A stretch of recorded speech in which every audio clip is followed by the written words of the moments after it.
Hello बच्चों, तो welcome back to my YouTube channel maths by Aakash sir. आज हम लोग देखने वाले हैं ट्रिग्नोमेट्री इक्वेशंस के कुछ important questions.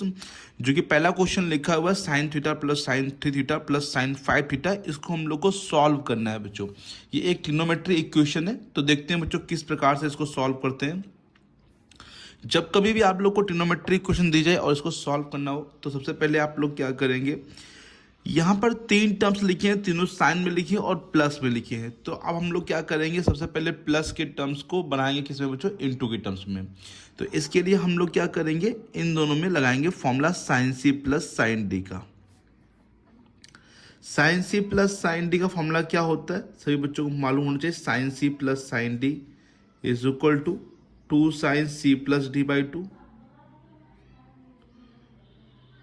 Into cos C minus D by 2। Okay, ये फॉर्मूला हम लोग अप्लाई करेंगे इन पहले दो टर्म्स में। चाहे तो आप किसी भी दो टर्म में अप्लाई कर सकते हैं, कोई दिक्कत नहीं, लेकिन यहाँ पर समझिए जो 3 1 4 4 का आधा कितना, तो 2, और 3 में बन जाएगा 2, तो 2 में क्या हो जाएगा, हाफ किया जाएगा 1। तो इसमें अगर आप लोग लगाएंगे तो फिर कॉमन मिलना मुश्किल हो जाएगा। आप लोग ऐसा करिए फर्स्ट और थर्ड में लगाइए, क्योंकि 5 और 1 6 और हाफ करेंगे तो 3, तो इससे ये कॉमन मिल जाएगा। तो ये जरूर चेक कर लीजिए बच्चों कि अगर नहीं मिल रहा है तो आप कहीं लगा सकते हैं, लेकिन अगर जैसे थीटा और 5 थीटा कितना होता है 6 थीटा, उसका हाफ करने पे कितना आएगा 3 थीटा, तो ये कॉमन मिल जाएगा। तो इसमें ऐसा करिए कि साइन थीटा और प्लस साइन 5 थीटा पहले लिख लीजिए, और बाद में किसको लिख लीजिए, साइन 3 थीटा को बच्चों, राइट है। तो ये यहाँ पे sine C plus sine D 2 sine theta plus 5 theta upon में 2 into cos theta minus 5 theta upon में 2 प्लस साइन 3 थीटा। ओके बच्चों, इसके बाद क्या करेंगे, इसको सॉल्व करेंगे। साइन देखिए 5 थीटा और थीटा जो हो जाएगा 6, और 2 से कट कर लेंगे तो कितना आ जाएगा 3 थीटा। यहाँ पर भी देखिए 5 में से 1 जाएगा तो माइनस का 4 बचेगा, लेकिन कॉस में माइनस का कोई इफेक्ट पड़ता नहीं है, तो माइनस हट जाएगा, और 2 से कट करेंगे तो 2 थीटा और प्लस साइन 3 थीटा, राइट है बच्चों। अब देखिए ये अभी 3 टर्म्स थे, अब ये 2 टर्म्स, क्योंकि ये पूरा एक टर्म्स कहलाएगा, क्योंकि ये इनटू के फॉर्म में लिखा है। जब कभी भी इनटू के फॉर्म में लिखा होता है तो ये एक टर्म कहलाता है।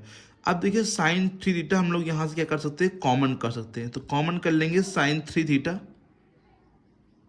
और कॉमन करेंगे तो क्या बचेगा 2 cos 2 theta plus 1। Okay, right है, समझ आ गया सब बच्चों को। अब देखिए बच्चों, अब ये किसके फॉर्म में होंगे, फैक्टर के फॉर्म में होंगे, है ना। तो फैक्टर के फॉर्म में होगा तो ये a into B equal to 0, that means a equal to 0 या फिर b इक्वल टू 0। तो साइन 3 थीटा इक्वल टू 0, है ना, 3 थीटा इक्वल टू 0। तो पहले ये करेंगे, एक बार ये करेंगे। तो आप लोग को मालूम होगा since sine theta equal to अगर 0 होता है, तो आप लोग को मालूम होना चाहिए सोल्यूशन इसका क्या होता है, थीटा इक्वल टू बच्चों n पाई। ओके, ये मैंने पीछे करा रखा है बच्चों। ओके, तो आप जाके पीछे देख सकते हैं वीडियो। तो 3 थीटा इक्वल टू क्या आ जाएगा बच्चों, यहाँ पे n पाई, राइट है। यहाँ पे 3 थीटा लिखा तो क्या आ जाएगा, 3 theta equal to n pi, that means theta equal to n pi by 3। ठीक है, फर्स्ट सॉल्यूशन क्या आ गया, n pi by 3, where n कहाँ बिलोंग कर रहा है, n जो है एक इंटीजर्स है ना, z में बिलोंग करेगा। दूसरा सॉल्यूशन हम लोग यहाँ से लेंगे 2 cos 3 theta plus 1 is equal to में 0, तो 2 कॉस 3 थीटा इक्वल टू में माइनस 1, तो कॉस 3 थीटा इक्वल टू क्या हो जाएगा, माइनस का 1 अपॉन 2, राइट है। अब कॉस में देखिए बच्चों वैल्यू जो होती है 1/2 वो किसकी होती है, ये बताइए। माइनस को आप लगाइए पहले, कॉस में 1/2 वैल्यू किसकी होती है, सभी बच्चों को मालूम होना चाहिए। कॉस 60 की वैल्यू होती है 1/2, 60 मतलब π/3। लेकिन ये आगे माइनस है, तो माइनस को किस प्रकार से हटा सकते हैं, कोई बताएगा बच्चों, माइनस को किस प्रकार से यहाँ पे हटा सकते हैं। तो आप कमेंट बॉक्स में लिख के बता सकते हैं मीन्स माइनस को कैसे हटा सकते हैं। तो देखिए बच्चों, माइनस को हटाने के सिंपल तरीका है कि क्या कर सकते हैं आप, कॉस में पाई माइनस π/3, क्योंकि आप लोग को मालूम होगा पाई माइनस थीटा जो होता है, कॉस पाई माइनस थीटा होता है माइनस कॉस थीटा बच्चों। तो कॉस 3 थीटा इक्वल टू यहाँ पर कितना बचेगा, कॉस 3 1 जा 3, 3 में से 1 जाएगा 2π/3, राइट है। अब इसका सॉल्यूशन क्या हो जाएगा, समझिए बच्चों, सॉल्यूशन की बात करते हैं। तो कॉस में अगर देखिए बच्चों यहाँ पे लिख रहे हैं आप लोग को हमने बता रखा है पीछे, कॉस थीटा इक्वल टू अगर कॉस अल्फा लिखा है तो सॉल्यूशन की बात करें तो थीटा इक्वल टू क्या होता है 2n pi plus minus alpha. ये मैंने लिखवा रखा है, प्रूफ करा रखा है बच्चों कि किस प्रकार से ये बनता है, किस प्रकार से ये सब मैंने प्रूफ करा रखे हैं बच्चों, आप जाके दे सकते हैं। तो 3 थीटा इक्वल टू क्या बनेगा बच्चों 2n pi plus minus alpha, alpha मतलब कितना है 2 पाई बाई 3, राइट। अब हम लोग डिवाइड कर देंगे 3 का, सब में डिवाइड करेंगे तो थीटा इक्वल टू 3 का डिवाइड करने के बाद 2n पाई अपॉन में 3 प्लस माइनस 3 का डिवाइड करेंगे तो 3 सा 9 हो जाएगा, 2 पाई अपॉन में 3 सा 9। तो theta equal to 2n pi upon में 3 प्लस 2 पाई अपॉन में 9, ये आंसर आ जाएगा बच्चों। सब बच्चों को आशा करते सभी अच्छे से समझ आ गया होगा, कोई दिक्कत तो नहीं होगी यहाँ पे बच्चों, ठीक है। बच्चों यहाँ पे 2 थीटा लिखा था, गलती से मैंने 3 थीटा लिख दिया, सॉरी 2 थीटा, यहाँ पे 2 कर लीजिए, यहाँ 2 कर लीजिए, तो ये 2 कर लीजिए, ठीक है। 2 से 2 यहाँ कट जाएगा बच्चों, और यहाँ पे 2 यहाँ पे आएगा बच्चों 3, यहाँ पे 3 है और यहाँ पे 3 इंटू 2 आएगा बच्चों, 2 से 2 कट जाएगा पाई बाई 3 बच्चों। ओके बच्चों, गलती हो गई, सॉरी फॉर दिस। तो बच्चों समझ आ गया, आशा करते हैं ये चीज़ आ गई होगी आपको, दिक्कत मैंने गलती कर दी, 2 थीटा यहाँ पे लिखा था, तुमने यहाँ पे इसको देख लिया, यहाँ पे जबकि 2 थीटा लिखा है, तो देख लीजिए फिर से यहाँ पे 2 थीटा होगा तो यहाँ पे 2 थीटा होगा, तो यहाँ पे जब 2 भेजेंगे तो ये लाइन मैं दोबारा लिख देता हूँ, यहाँ पे देखिए थोड़ा कॉपी को ऊपर कर लेते हैं। तो यहाँ पे समझ लीजिए फिर से 2 थीटा इक्वल टू क्या हो जाएगा बच्चों, यहाँ पे 2n pi, okay, plus minus 2 pi by 3, सब में 2 से डिवाइड हो रहा तो थीटा इक्वल टू आप लोग को दिख रहा होगा यहाँ पे n pi plus minus pi by 3 बच्चों, ओके राइट है। सब में 2 2 2 क्या कर दिया मैंने, डिवाइड कर दिया, तो एक ये सॉल्यूशन है और एक ये सॉल्यूशन इसका आ गया बच्चों। तो आशा करते होंगे ये क्वेश्चन आप लोग को आ गया, कोई दिक्कत नहीं होगी बच्चों यहाँ पे। अब देखते हैं नेक्स्ट क्वेश्चन बच्चों, इसी टाइप में, अभी साइन में लिया, अब एक क्वेश्चन कॉस में आपको करके दिखाते हैं बच्चों, ठीक है। देखिए बच्चों क्वेश्चन एक लिखा है यहाँ पे कॉस में cos theta plus cos 3 theta minus 2 cos 2 theta equal to 0। अब आप लोग को देखिए यहाँ से यहाँ पे फॉर्मूला नहीं लग पाएगा क्योंकि यहाँ पे 2 लिखा है बच्चों, तो आप लोग को इसी में फॉर्मूला लगाना पड़ेगा cos C plus cos D का बच्चों, cos C plus cos D का।